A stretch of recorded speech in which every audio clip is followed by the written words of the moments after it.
കണ്ണൂരിൽ CPIM-ൽ നിന്നും പുറത്താക്കിയ വി കുഞ്ഞികൃഷ്ണന്റെ അനുകൂലി പ്രസന്നന് ബൈക്ക് വാങ്ങി നൽകാൻ 10 രൂപ ചാലഞ്ചുമായി ജാഗ്രത പയ്യന്നൂർ. ചാലഞ്ചിലൂടെ സമാഹരിക്കുന്ന പണം ഉപയോഗിച്ച് ബൈക്ക് വാങ്ങി നൽകാനാണ് തീരുമാനം. കുഞ്ഞികൃഷ്ണൻ അനുകൂല പ്രകടനത്തിൽ പങ്കെടുത്ത പ്രസന്നന്റെ ബൈക്ക് കത്തിച്ചിരുന്നു. നിഖിലുണ്ട്. നിഖിലെ, വല്ല നടപടിയാവോ?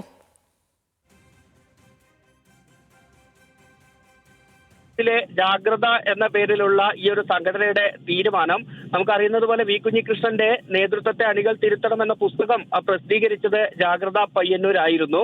ഈ വി കുഞ്ഞികൃഷ്ണൻ ഇത്തരത്തിൽ TI മധുസൂദൻ MLA-ക്കെതിരെ ആരോപണങ്ങൾ ഉന്നയിക്കുന്നു, പുസ്തകം എഴുതുന്നു എന്ന് പ്രഖ്യാപിക്കുന്നു. അതിന് പിന്നാലെയാണ് പയ്യന്നൂരിൽ ഇത്തരത്തിൽ വി കുഞ്ഞികൃഷ്ണന് അനുകൂലമായി ഒരു പ്രകടനം നടക്കുന്നത്. ആ പ്രകടനത്തിൽ പങ്കെടുത്ത പ്രസന്നന്റെ ബൈക്ക് പ്രകടനം നടന്ന ദിവസം രാത്രി തന്നെ വീട്ടിൽ നിന്ന് മാറ്റിയിട്ട് കത്തിക്കുന്ന ഒരു സംഭവം ഉണ്ടായിരുന്നു.